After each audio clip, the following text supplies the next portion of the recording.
Welcome back to Studio 5. So everyone gets angry, but our next guest says too many of us are afraid to show that anger. Studio 5 contributor and owner of Wasatch Family Therapy, Julie Hanks, believes anger sometimes gets a bad rap. She says feeling mad can actually be a good thing. Really?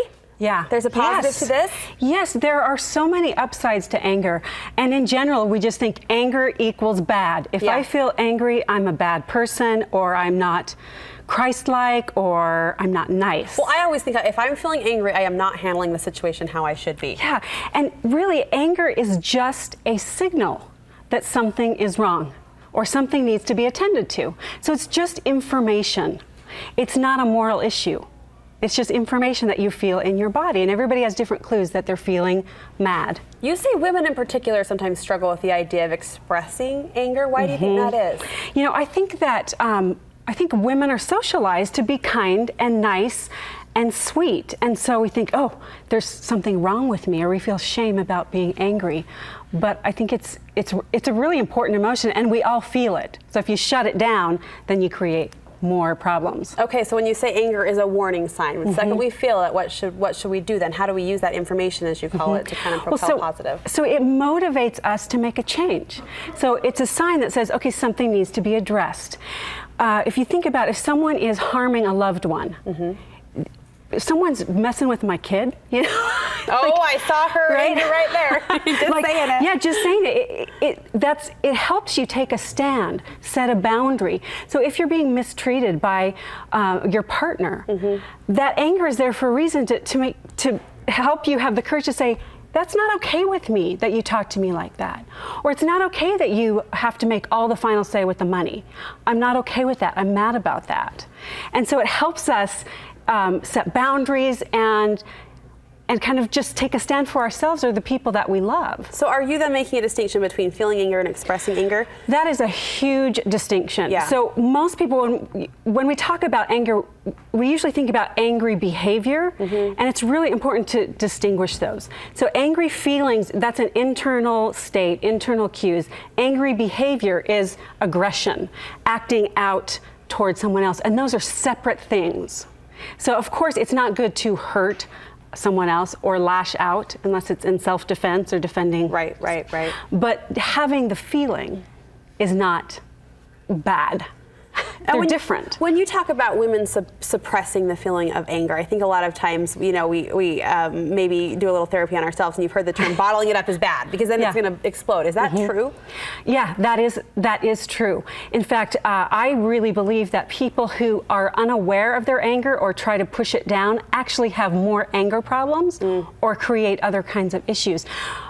There's some research that's really interesting. It says only 10% of aggression follows anger. So like only 10% of the time. So we kind of think anger equals, you know, I'm going to punch you in the face or screaming or being out of control. That's really the minority of the time. So we don't have to be so afraid of it. And I've had clients who grew up in an angry home, which means there was hitting, yelling, swearing, all that kinds. So they think, oh, anger is bad. No, that's aggression. That's not just a cue inside. That's not the feeling of anger. So once we feel it, then we identify it as a warning sign. How can you appropriately express anger?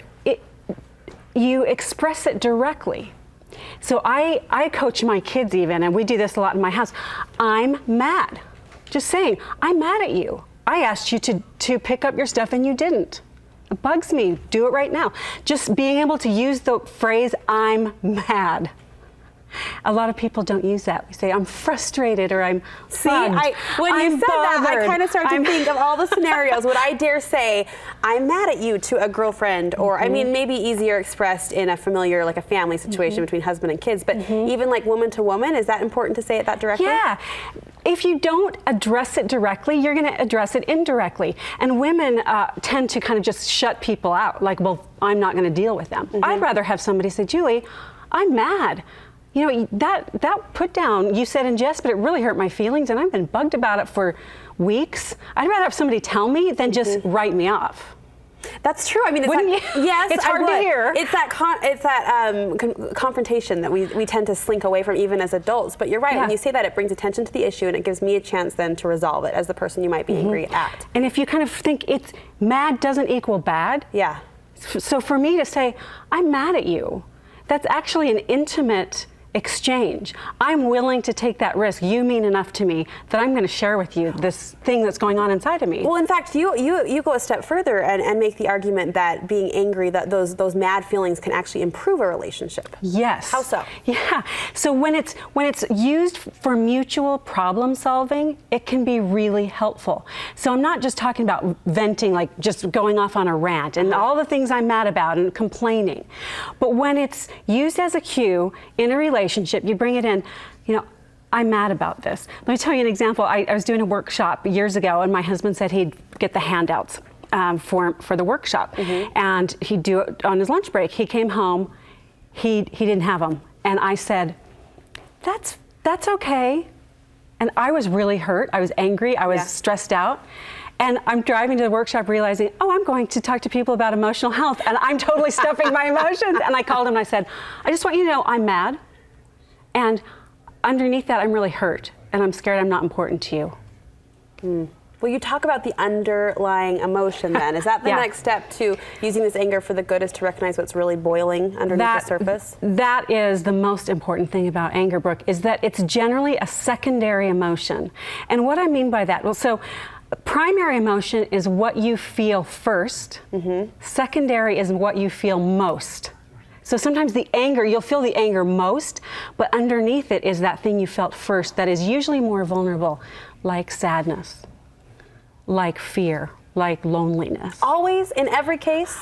Most of the time. Okay. I wouldn't say always, but think about animals in the wild. When they get aggressive or when they protect, it's because they're afraid, right? It's motivated by fear. So it's so important to be able to say what's really underneath that, because underneath the anger is usually a soft, vulnerable emotion that's really important information. And I imagine when you're expressing it, like in the scenario with your husband, if you don't mind me going back to that, fine. When you expressed, I am angry, that probably brought a totally different reaction from him than when you said, I'm feeling like I don't matter to you. Right. When you express that underneath, so, I'm mad at you, I can't believe, that gets people's defenses up. But when I said, I'm hurt, and I'm disappointed, and I'm sad. When we get tender with other people, that's when we can really have that connection. But anger is so helpful in kind of cluing us into something needs to be addressed. I'm angry, so what's underneath that? What's the thing that I felt first that's scarier to feel? Because anger feels more powerful. Yes. Even though we feel shame for feeling it, right? Because it means we're not nice or... Yeah. But that underneath kind of tender stuff, lonely, scared, sad. Well, now that's the word I'm hung up on that you've used a couple times, is tenderness. Because anger, you're right, brings this whole feeling of red rage, and you know what I mean? Right. That powerful defensive mechanism that kicks in. But if there's something under there that's tender, that will totally change the dynamic of the situation. And anger also means that you care about that person. If you're angry with a person, it means you actually care. Because there's something underneath that that's driving it. You're sad, or you miss them, or you're scared to lose them, or something to that effect.